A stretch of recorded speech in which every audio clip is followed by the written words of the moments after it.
இன்றே டவுன்லோட் செய்து உங்கள் ஃபேவரட் ஷோக்களை என்ஜாய் பண்ணுங்க. சமைச்சு போடுறேன்னு சொல்லி சாவடிக்க பார்த்திருக்காளு. எனக்கு இப்ப பசி வேற வயிற்று கிள்ளுதே. இவ சாப்பாட்டுல உப்பு போடாம உப்புல சாப்பாட்டை போட்டிருக்காளே. அடியே மித்ரா, இப்படி உப்பாளி கொட்டுறதுக்கு பதிலா கொஞ்சோண்டு விஷத்தை சாப்பாட்டுல போட்டிருந்தா நாங்க நிம்மதியா போய் சேர்ந்திருப்போம். இத சாப்பிடறது ஒண்ணுதான், செத்து போறது ஒண்ணுதான். ஷூ கடவுளே, எங்களுக்கு ஏன் இப்படி ஒரு சோதனை? சமைக்கிறேன்னு இவ வந்து நின்னப்பவே நான் கொஞ்சம் உஷாரா இருக்கணும். இந்த லட்சணத்துல தங்கச்சியோட சமையலுக்கு இவரு ரெக்கமெண்டேஷன் வேற. உஷாரா சாப்பாடு வேணான்னு சொல்லி எஸ்கேப் ஆயிட்டு எங்களை மாட்டி விட்டுட்டாரே. நல்லா உட்கார்ந்துருக்காரு பாரு.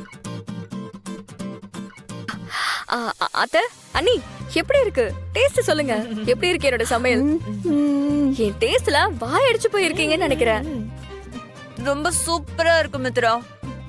நான் இப்படி ஒரு சாப்பாட்டை சாப்பிட்டதே இல்ல. வேற லெவல். ஐயோ அண்ணா, ஜூஸ் கேட்டீங்கல்ல, நான் மறந்தே போயிட்டேன். 1 minute. சரி, ஓகே.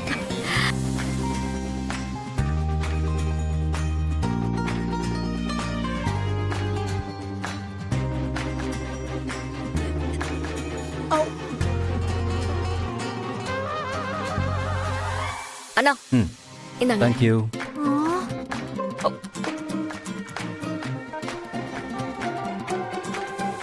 என்ன நல்லா இருக்குன்னு சொல்லிட்டு யோசிச்சிட்டே உட்கார்ந்துட்டு இருக்கீங்க?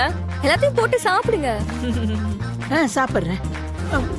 மா, பரவாயில்லையே, உனக்கு வாந்தி நின்னுடுச்சு. ஏய், வாயாது இல்ல வாயாடியது. வாய் வச்சு சும்மா இருக்க மாட்டியா? இப்பதான் வாந்தி நிக்கிற மாதிரி இருந்துச்சு. நீ கேட்ட உடனே மறுபடியும்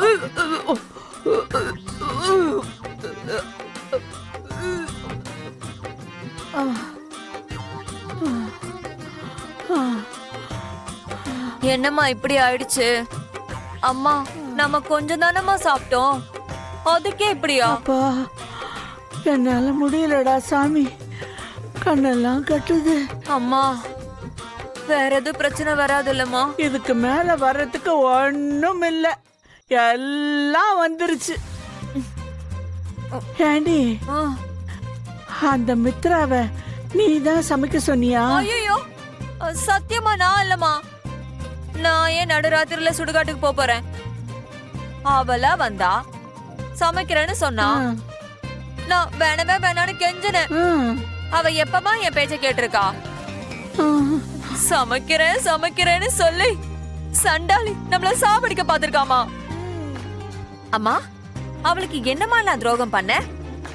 நான் என்ன அவ திங்கிற சொத்துல மண்ணள்ளியா வச்சேன்? அண்ணனுக்கு தங்கச்சிக்கோ ருசியா வடிச்சுதானே வச்சேன். ஏய் மீனா, ஒரு விஷயம் யோசிச்சு பாத்தியா? என்ன? நமக்கு ஒரு நாள் அவ சமைச்சத சாப்பிட்டதுக்கே இப்படி கண்ணெல்லாம் வெளியே வந்துருச்சே. ஒருவேளை அவ ஆசைப்பட்ட மாதிரி அந்த ஆதிய கல்யாணம் பண்ணிக்கிட்டு போனா ஆயுசுக்கு அவன் நிலைமை என்ன ஆகும்? யோசிச்சு பாத்தியா? அம்மா சும்மா இருமா. இவ்ளோ வருத்தத்திலே உனக்கு குதூகலமா? பிடிக்கல, என்னை விட்டு நீங்க சாப்பிட்டது எனக்கு பிடிக்கல பிடிக்கல பிடிக்கல. எனக்கு கொஞ்சம் கூட தரணும்னு உங்களுக்கு தோணல? ஏய், தப்புதாண்டா. உன்னை விட்டுட்டு நாங்க சாப்பிட்டிருக்கவே கூடாது. ஆமா, ஆனா உனக்கு வைக்காம நாங்க சாப்பிடுவோமா? அப்படியா சொல்றீங்க? ஆமா, உள்ள போய் பாரு. டைனிங் டேபிள்ல இருக்கிற அத்தனை ஐட்டமும் உனக்காக தான் எடுத்து வச்சிருக்கு. நிஜமா? போய் திருப்தியா எல்லாத்தையும் சாப்பிட்டுட்டு வா. என்ஜாய் பண்ணு. மித்ரா உனக்காக தான் நிறைய எடுத்து வச்சிருக்கா. போ, போய் சாப்பிடுப்பா. பெரியம்மா, நான் மித்திரம் எடுத்த தப்பா புரிஞ்சுக்கிட்டேன். என்னதான் நான் போகும்போது வரும்போது அவங்க மிரட்டி இருந்தாலும் அவங்களுக்கு என் மேல ஒரு தனி பாசம் இருக்கத்தான் செய்யுது. அத நான் இன்னைக்கு தான் புரிஞ்சுக்கிட்டேன். அவங்க என் மேல எவ்வளோ நிஜமாலுமே அக்கறை வச்சிருக்காங்கன்னு. அப்படி இல்லைன்னா அவங்க கையாலேயே சமைச்சதை எனக்கு எடுத்து வச்சிருப்பாங்களா? எனக்கு வாய் நபடமாக்குது, பசி வயித்த கிள்ளுது. நான் போய் சாப்பிட்டு வரேன். தவக்கல. No! எங்கம்மா போனா அவன்? எங்கேயும் போயிருக்க மாட்டான். கொஞ்ச நேரத்துல அவன் இங்க வருவான். மா பாவமா அவன். ஏண்டி இவ்வளவு டயர்ட்லயும் உனக்கு சிம்பத்தி கேக்குதா?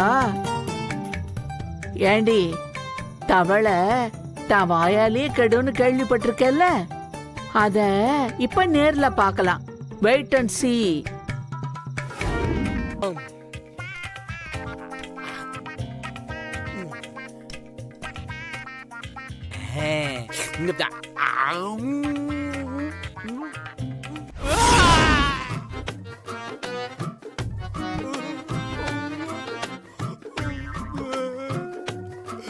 ஆ, என்ன பாத்துட்டே இருக்கா?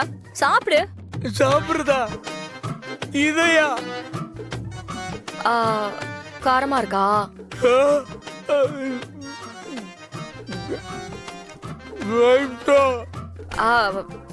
கரெக்ட்.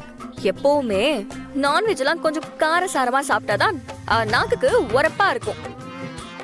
வெஜ் சாப்பிடுற மாதிரியே நான்வெஜ்ஜையும் சாப்பிட்டா அப்புறம் நான்வெஜ்ஜுக்கு என்ன மரியாதை? அதான் கொஞ்சம் காரம் அதிகமா போட்ட.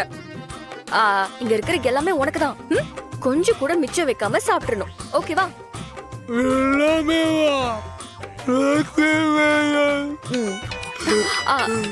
ஏ, சாப்பிட்டு வந்து என்கிட்ட எப்படி இருக்குன்னு சொல்லு. ஹலோ, யா?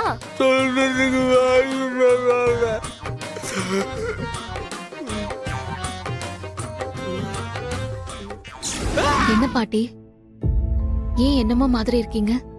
அதுவா, இப்பதான் கீழே நம்ம தவக்கலைய பாத்துட்டு வர்றேன். அவன் என்னடானா அங்க சமைச்சு வச்சிருக்கிற சாப்பாட்டை எல்லாம் வெளியே கொட்டுறதுக்காக எடுத்து வச்சிட்டு இருந்தான். ஏன் பாட்டி? அந்த கதையை ஏன் கேக்குற? அந்த மித்ரா நமக்கெல்லாம் பழைய மாவுல தோசை சுட்டு கொடுத்துட்டு ஆதிக்கும் மத்தவங்களுக்கும் வகை வகையா சமைக்கிறேன்னு சொல்லி சிக்கன் 65 பிரியாணி எல்லாம் செஞ்சு வச்சிருக்கான். பரவாயில்ல பாட்டி, சாப்பிட்டோம். மொத்த கதையும் கேளு.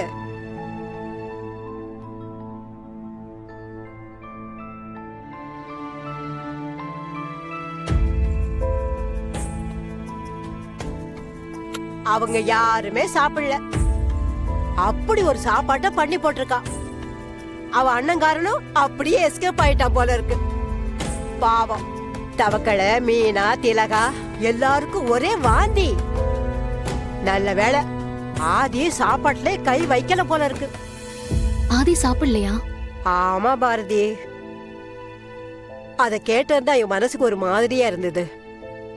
ஐயோ, அவர் சாப்பிடாமயே போய் தூங்கிட்டாரா? தவக்களை அப்படிதான் சொன்னான். இந்த மித்ராவுக்கு எதுக்கு இந்த மாதிரி வேண்டாத வேலையெல்லாம்?